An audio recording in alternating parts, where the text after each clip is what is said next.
Hello， 大家好，我是大雾。大家好，我是大白牛，我是妈妈酱，我是胡子医生，来爷，我是晃。今天我们继续来看抖音出的《你好，儿科医生》第3季的第4集，我们就跳着看，因为有一些案例其实之前蕊过很多次了。小朋友怎么了？往外面查出来，这是个百日咳是不是啊？百日咳哦，我第一次听到这种，你听从来没见过，第一次听，没这个见过。咳嗽还挺对，挺典型的。百日咳书上叫鸡鸣样咳嗽，前几年很少，但这几年好像越来越多了。是因为好多家长开始不打疫苗，不打疫苗了吧？不是因为不打疫苗吧？有的现在好多百日咳耐药的特别多，然后另外即使打了疫苗，也不是100%就有保护性的。哦，你们家小朋友情况比较严重，需要去 ICU 啊？一上来就要去 ICU 了？他这个问题，他心脏有影响。他咳嗽引起了比较重的可能呼吸道的问题，是拖成这样的吗？有可能，因为这个病诊断起来不是那么典型的，需要他一定病程之后才能诊断。哦。如果你觉得主要是钱的问题的话，我可以有利索通道少交点押金，然后去 ICU 先治疗。这个孩子当时已经在一个进头的一个阶段了，什么痉挛性咳嗽，所以他会有这种鸡鸣样的。当时还吸着面罩吸氧的。就是如果说我给1到10分来评分的话，那他就是一个最高分的病人。他并不发烧，啥都没有，就是咳，动不动就进 ICU。你到 ICU 来肯定是有指针的，但目前第一个心率很快，一直都170、180。对，而且呼吸也很快，40几次。然后他这个病呢，一般容易侵袭小朋友，特别是没有打疫苗的，是不是疫苗没打？没打，因为他才1个多月。他1个多月还没到打百日咳的年龄呢。哦，打百破的年龄。在 ICU 来说就安全一点。其实 ICU 只是一个比较支持会比较好，对，但是他最主要问题他会不让父母见嘛。这个家长他又觉得他又不发烧，我就是有点咳嗽，费用会怎么就给我搁 ICU 了？对，而且这种费用也很贵。因为他有好多问题。这现在在房间养鸡。应该不。哦，我觉得是鸡传染的。因为是鸡鸣样咳嗽，所以觉得是鸡传染。成人传染倒是有可能，对，成人传染有可能。对，成人会带菌，但是没有什么临床表现。他有可能也会咳嗽，但是你比如说咱们偶尔多咳嗽一段时间也不会当回事儿，但是就会传染给孩子的。相当于它是个传染病是吧？是，对，是乙类传染病。为啥大人不容易出症状呢？成人的免疫系统还是完善，同样的一个细菌的感染，你在成人可能就不致命。对，小朋友可能高烧啊、肺炎呀。那我现在咳，万一是百日咳，我不需要干预吗？百日咳的咳嗽是痉挛性咳嗽，就是不，成人不会这样，就是正好给你们学一下，就是说咱们正常咳嗽是这样的，这是正常的咳嗽，你这就是这是正常的咳嗽，但是百日咳它叫痉挛性咳嗽，呼吸性咳嗽的间歇呢有深吸气，简单来说就是这样，就是这样是吸的那一下，吸的那一下就是，这个就是鸡鸣样的。哎，我觉得还挺像。你今天才发现是吧？今天才发现有这个技能。京城有善口技者，不是咳记者，咳记者。我还在回味自己的这个才华，从来没学过。突然发现自己除了割小鸡之外，有另外一个才华。我意思就是说呢，我们承认得了之后，也需要去医院看吗？你可能是自愈了，但是也会很难受吗？不会，可能就是咳嗽时间长一点。但是咳嗽时间长很多原因，比如你感冒之后感染性咳嗽也会咳嗽很长时间。而且本身气道成人发育好了以后，管腔面积本身就会比小孩要大很多。你可能不会出现，对，所以你可能都到不了痉挛到鸡鸣样这种。对。我意思就是说，我不需要太紧张，我是不是百日咳这个事情，就承认来讲，就是你咳嗽到了一定程度，你无论是不是百日咳，你可能都需要去看医生。它为啥叫百日咳？因为它病程可以非常的长。如果你不规律治疗，咳嗽的持续时间能达到很多个月，3个月左右。听这个名字有一点怕，然后再加上你们说的传染病，我听起来还有点。所以咱们国家是给所有小朋友都有规定的这个疫苗的，计划免疫、百破啊是必须要打的。另外在这儿提示大家一下这个疫苗的事儿，很多家长可能会受各种信息干扰，说不打疫苗。实际上国家规定要求打的疫苗是一定要打的。另外我自己的经验，还有我们身边医生朋友有孩子的经验，不仅仅是国家规定打的那些报销的、自费的那些疫苗，我们基本上都给孩子都打了。什么水痘啊，什么轮状啊，疫苗是一个保护我们机体的一个东西，是我们科学发展以来让大家的病死率、发病率明显下降的一个非常科学的一个东西。大家不要听信这些乱七八糟的传言啊，去惧怕这些东西，是我们对抗传染病一个有力工具。对，现在有一些小红书上家长就是传呀，就是说我家小朋友就是不要打疫苗，生病也让他自愈，然后要锻炼他的这个抵抗力和体质。为什么它是乙类传染病？为啥把它放到计划免疫里面？就是因为在有这个疫苗之前，它是婴幼儿致死的一个对，致病率都非常高的。所以这就是为什么最开开始你也说你已经很久没有听说过百日咳这个病了，对，就是因为我们计划免疫了之后，这个病的发病率变得很少，或者这个病的病死率变得很低很低。为什么以前宫斗那么厉害，夺嫡那么厉害？就因为婴幼儿它的死亡率特别的高，非常高啊！你一个皇子能活到4岁10岁，其实是一件不容易的事情。那个时候就已经流行那个生物武器了，是不是？生化武器，就是《如懿传》里边就往那个襁褓里边投天花，就是因为有了疫苗才没有了天花。对，我们可不希望某一天那个门诊上来了很多原来我们都没听说过的病，都是那帮死灰没苦硬吃的家长。对，其实真的是我们现在其实临床上有很多课本上的经典病，我们是很少能见到。对，这就得益于那个现代医学的发展。跟你一样大的，前段时间才刚刚有2、3个才转出去呢，摆了个2个月，住了1个多月，也把它搞好了，长到感染科了，我不骗你了啊！来了肯定得听医生的。他虽然这么说，他肯定内心还是不太信。对对对，10天左右吧。住了10天，蛮久的。那费用应该也花了不少。用了呼吸嘛，肯定就不会少。想出院了，现在欠费了。不能报销吗？这个东西？它有一些东西是自费的，有一些东西是可以走医保的。有個基金可以申請到2、3萬，應該就有幫助嘅對你。其實有很多好像這種相關的基金項目，大家也可以去了解一下。因為而家咧，佢醫保最新政策係醫療入申請佢哋可以。他們有醫療社工。沒上戶口，沒有醫保。呢方面咧，呢個需要開一張證明，就係你屋企係比較困難嘅證明。看得到啦。啊？為啥不能開？這個很好開吧？他就懶吧？不可能懶吧？有很多是好面子，不至於吧？你幫我玩啊嘛。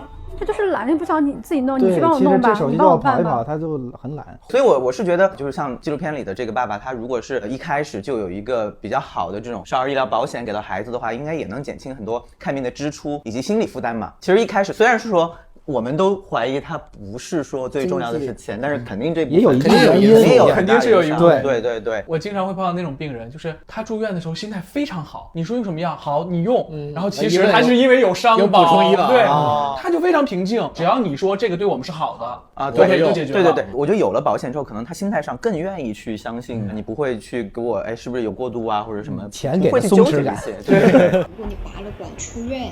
或者是回家的话，那可能小朋友在路上就没了，或者是因为他上着机呢。不说过他的病程可以达到100天吗？但是我以为他就是内科的这些指标已经得到控制了。对，他现在已经得到控制了，但他说还要在这儿过渡个1、2周，但是他就现在觉得没钱了，我们要出院不治了，觉得他能好。到时候去血糖了。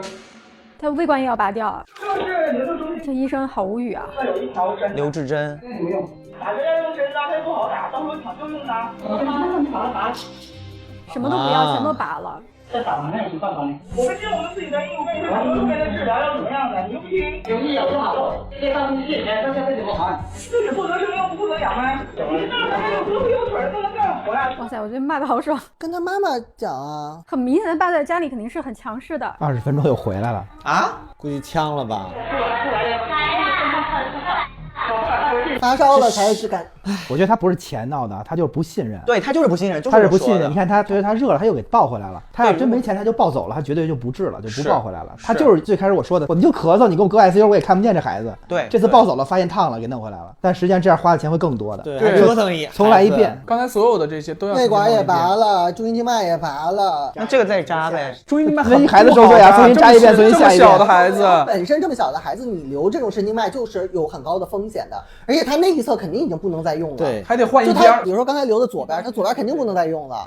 那当时是什么原因出去啊？我们想到他这么严重，我问过也是有点还要气就烦了。这些病人的7大姑8大姨总有一些懂忙，他觉得他懂这个病，比专业医生要懂。都是这样的。对，还有很可怕，就是会有些人有那种身边统计学，对，就是一问，哎，我周围有俩小孩也是百日咳，都好了，百日咳不用看。不，这个也是一个心态的问题，就你这边你跟他说的可能不确定或者是很严重，他可能更倾向于去相信那个简单的、容易的，对，他肯定是这样的心态。所以为什么莆田系吃香啊？对，他们说的都是100%，这保好。公立医院的医生，他们经常会把那种比较严重的说在前面，我觉得这才是正常的一个医疗负责任的态度，而且见得多呀，确实见过这种情况呀。但其实像斑马马叔这种心态也很难避免。是，那当然也会，就是两个选择在你前面的时候，你肯定会期待好的结果，好且简单的一些结果，容易实现的。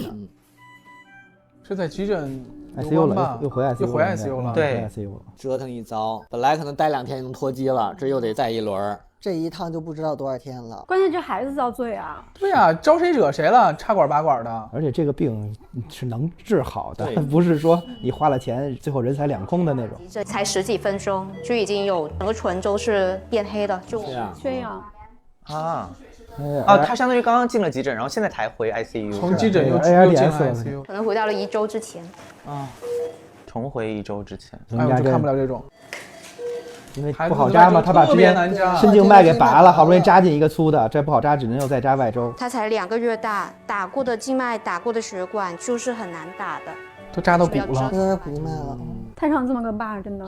因为今天你的主管医生也跟我讲了，说小朋友要出院，我还挺吃惊的，我为什么突然要出院呀？应急不足了，毕竟我应急不足看到。他现在不提钱，他不是因为缺钱，他绝对不是因为缺钱。是，他其实就是你说那个，他其实不相信。就虽然说哈，就真的是挺值得生气的，但是他还算能扭回来一点的这种，不算是那种到后面都还那个。他是因为看到那孩子烧起来了，他对发烧这件事非常的敏感。对，你看他来的时候就说我孩子没有什么问题，就咳，连发烧都不烧，还是在自己的认知里，他就觉得我烧起来，现在我觉得中了，我必须得回来了。这孩子要回去彻底蔫了，也不烧了，他可能能在家搁到没。这孩子其实你体温能反应起来，一定程度上说明这孩子免疫的能力对还在有反应。真正重的那种感染中毒的时候，有可能体温低。对，冷休克。今天18号，又做4天，呼吸机参数也都减下来，肺部听诊也还好，精神反应也还好，心率血氧都还行。那我们就给他撤机了。撤机了。后续我们稳定观察1、2天，我们就联系感染科转科了。是去给他雾化、排痰，因为他自己这种排痰的能力可能不太够啊，回普通病房了。感染病房都是单间啊，不全是，看是什么病。他这个得自己稍微隔离一下，传染给周围都是乙型传染病，互相传染这更要命。单间隔离。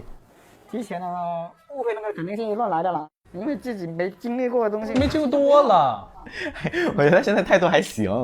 你呢，还是应该也可以说是不相信，动不动说过度医疗啊，又说什么呢？科室又奖金。他还可以，我觉得能反省啊。对，他挺像那个就是出来了之后重新做人的那种感觉。是好事吗？很多人其实不知道小孩买这个医疗保险有什么用。我们还是拿这个纪录片的赞助方好医保少儿来说，具体能给宝宝报销什么，针对像我们纪录片里边刚刚说的这个百日咳，还有就是其他36种小朋友比较常见的传染病，或者你们门诊急诊常见的就是意外，然后就是涵盖了120种重大的疾病，不光能报销，还能去特需、国际部、VIP， 就是看病加住院都算里头，都算，还算是一个覆盖面比较广，然后性价比比较高的一个少儿医疗险。是。来，快来，帮你稍微体检一下好吗？我看一下你乳房大到什么程度啊？两性畸形啊！经血无法排出，导致腹痛。两性畸现在叫性发育异常了。我在给他体检的时候，我就发现，这个孩子是个男性的孩子啊，但他乳房发育的非常好，相当于青春期女性15、16岁女孩子的一个乳房。这个我们之前也看过一个类似的案例哈，闪闪里边。对，这种也是一个性发育异常的一类，但是很细小。体检的时候又发现他没有很好的阴道开口，不是一个很完整的男性，也不是一个很完整的女性。他可能是一个卵睾或者真两性畸形吧，看看他后面性腺和染色体的情况。这种现在的概率大吗？不是很多啊，它是一个嵌合。嵌合就是它同时有 XX 和 XY 按一定比例。雄性激素不是那么够的，才8。应该来讲，但是我在想啊，就他们这种情况不可能这是第一次就医吧？刚才看他的样子，应该是按男孩抚养的，对，外阴应该是个正常的这种男性的外阴，但鸡鸡可能小一点。然后他这次来看是因为他肚子疼，而且他乳房发育了，所以才发现的。如果说你只是因为鸡鸡小，你可能不太注意，所以他你看这个身高应该快到青春期了，对啊，青春期的时候出现乳房发育了，所以像他这种情况，等于他性腺又有睾丸又有卵巢，这个在原来叫真两性畸形，也就是说它同时可以有2种的这个性腺。这种男性的性染色体呢占了1成，女性的性染色体呢它看和的比例反而 XX 更多一些，女性更多一些。就要思考了，你做男的还是做女性？我就跟他爸爸是这样子想的，首先帮他把前面的胸口那个问题给解决一下，因为他上了初2，对他来影响真的很大。那他们基本上就已经选定了呀，初二大概已经14、15了。对，好了，做男孩子是吗？是这样吗？那就要把女性的。那他要改变很大，性线就都要切掉吧？不，反而像这种孩子，其实做男孩不去东西，他只是做重建。那你要做女孩的话，要去掉东西，要去掉你那个阴茎，把它变成阴蒂。对于这种现在性发育异常的这部分孩子的话，像他这么大的话，应该给孩子做心理量表，就是说他现在认同的性别是什么。那么像他这个孩子是相对他自己大了，可能有自己的主意了。更麻烦的一类孩子呢是，比如说3、4岁发现的这种情况，给他选男孩还是选女孩，还是中性抚养。我觉得在我们门诊的病人里边呢，像中性抚养的这种情况，在我们的国情里基本上很难。这孩子户口以后怎么办？他以后上学怎么办？所以如果说他没有表现出非常偏向女孩这边的特色的话，我们可能会先把性腺不动留着，但是把他的外观做成一个类似男孩的样子。为什么呢？因为我刚才说做男孩阴茎啊什么的，他不破坏，但是等他比如说大了，他想变成女孩的时候，我们把他这个阴茎给他去掉就行了。但如果你在特别小的时候就把它给去掉了，万一这个孩子大了到14、15说我想做男孩，那你只能做假体了，没有办法再用自己的东西去做了。看看小朋友怎么选。太难过了，你确定你想做男孩子是吗？好了，你确定我们就会帮你的，好不好？那你将来会后悔吗？那你怎么知道你不会后悔呢？因为你现在才14岁啊，再等到18岁再说，可以吗？应该不行，对，应该不行，很难。这种孩子你让他中性抚养很难的，对，你在班上怎么你自己心态也会崩。他是内科医生，这个时候一般这种情况我们会组织 MDT， 就是需要内科、内分泌，我们泌尿科，然后还有心理，还有甚至有律师要一起来做这个东西。14年都是当男孩子来养的嘛。突然间变成了个女人，我也接受不了。出生的时候才发现这个问题。那他这个筛牌查不出来啊？一般很少能直接查出来，但是像他这种情况，如果他身后发生外阴异常了，应该老早就应该去诊断了。他这出生就发现了吗？对，所以我不知道为什么要到这个孩子都这么大了才。他没钱，当时口袋里只有4000块钱。可以手术没有？那时候刚刚烫完，才20天。烫完他受伤了是吧？一开始。如果按男孩子来走呢，肯定就是要做手术，可能要拿掉性腺，还要拿掉子宫和卵巢那个阴道啊。做的话先做哪里？这样子，我不能决定先做哪里，因为我是内科医生啊，找我们了。下午你们再过来，我们做一下 MDT。哦，那你说你们想怎么样呢？先说一下吧。问过他一下，他说不想改性别。爸爸呢？父母肯定更不想改，父母改了怎么跟亲戚什么朋友这种交代？他们可能会有一些面子的这种。这个孩子呢，就是因为乳房大，最主要是因为乳房大来的，而且 ALH、FSH 是正常的，就说明他性腺是好的。所以当时呢，往往卵睾的孩子其实卵巢发育会有比睾丸要好一些。如果做女性的话，甚至有卵睾的孩子有生育的报道。但是卵睾做男孩的话，因为睾丸往往发育的会差一些，有可能会出现不育的这些事情。但这个孩子最大的问题就是说，他以男孩抚养的时间这么老长了，可能孩子的社会关系心理已经定性为男性了。我就从来都是男孩子，是吧？我从来都是，我心理上、社会上、家庭上，这个是你最大的一个优势。但是你的外生殖器是不好的，做完这些手术之后，如果你两边都没有了性腺，那你以后就是吃雄激素。他没有睾丸吗？不，他有这种睾丸，往往发育不好，因为它 X 的比例特别高。它9:1嘛。功能还挺好，然后还可以子宫还可以来例假。你给他个时间缓冲一下，打针。打针是抑制那个雌激素的分泌是吗？对，就是把他的整个性腺的发育抑制下去，不再继续长乳房。那不会影响他以后想要再发育的时候？让他就是等待他再大一点，再自己做确定的性别决定。女的心理性别，他可能认为自己是男孩子；性腺性别是男女都有，生殖道性别也是一个以女的为主。哎呀，好复杂，真的。对，中间经常有冲突的，做这个决定的时候是非常难的，因为最后切的可是外科大夫啊。到了成年以后，他也想有女朋友，他想要结婚，达到的目的，他会不会有新的问题？那我们如果选择做女的，和他自己，所以这个时候我们一般还会有一个律师来做个公证，把我们说的这些东西要交代给家长，让他充分的知道一些东西。他们是担心，如果作为男性成年以后，一个是生育的问题，第二个有可能，比如说还有一些就是性器官发育的问题。对，因为没看到他的可能外阴发育的也不是特别的好，比阴蒂大一点，但又没有到那种阴茎那么长，可能。切了，对，男性激素替代治疗。对呀，你自己看看他的乳房，你看他的性格，你先不要。没有用，他的乳房没有用，主任，他不要做女性，知道吗？你不用去扭他，他才14岁，美女。你14岁是美女。我估计他将来一定是做男人。不管是现在还是打这2年后，他都是选男人。是的，因为他的生理和社会还有他的心理性别，他其实还是偏向于男性的。因为我们临床也会遇到很多这样的病人。如果是我的病人的话，我可能只把他的外阴小鸡鸡给做出来，然后我把他的子宫、把他的阴道、把他的性腺全都留着。然后我让他去打针去，乳腺我不动他的，因为现在他虽然有乳腺发育，但是他比如说保护好了，你没事也不会去澡堂子，可能也不会看太多。然后呢，等他再大一点，到比如说他真的18了，自己做决定了，如果他不改，我再把他的性腺啊、子宫啊、阴道都给他去掉。如果他改，那正好我什么都给他留着呢，可能会更好一些。但是你保留乳房，对于他的这个心理心态，对心理用一些药可以把它抑制到不再继续长。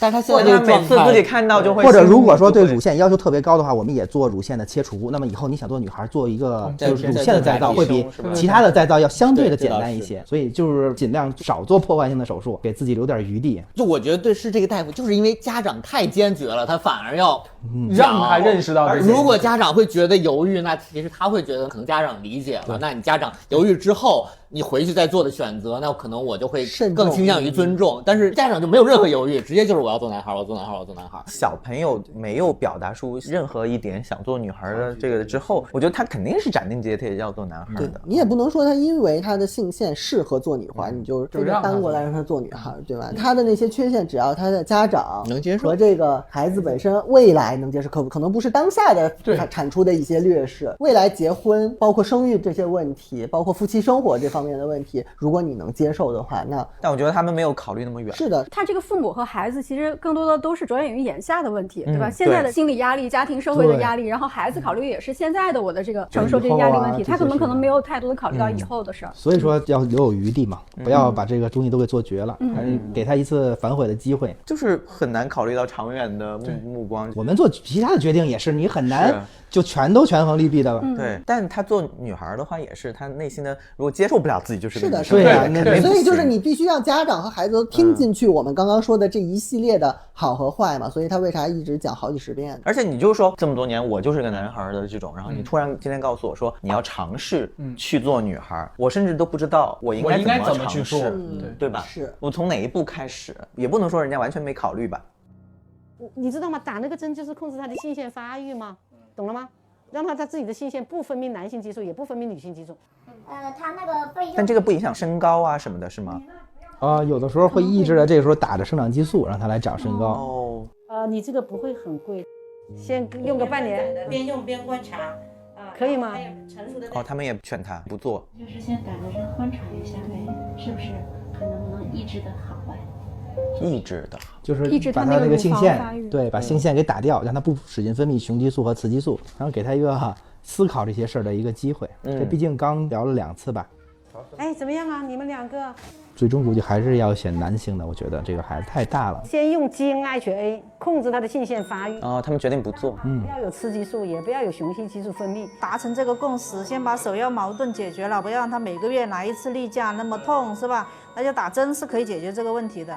后续的就边走边看吧，反正男也是宝宝，女也是宝宝，孩子开心最重要。但是现在孩子不开心啊。好吧，那这一期你好儿科医生就看到这里，然后也是感谢好医宝少儿赞助了我们这个纪录片，才能看到这么好的纪录片，这个案例都很真实。对。好医宝是什么平台的呀？好医宝是蚂蚁宝旗下的，蚂蚁宝是支付宝平行的一个平台，相当于是，然后所有的这些保险其实都是像平安啊、人保啊这些来承保的，都是大公司、大平台，所以就是想要了解更多详情的朋友，可以去支付宝搜索好医宝少儿。大家如果喜欢这个系列，记得1键3连，我们下期再见，拜拜。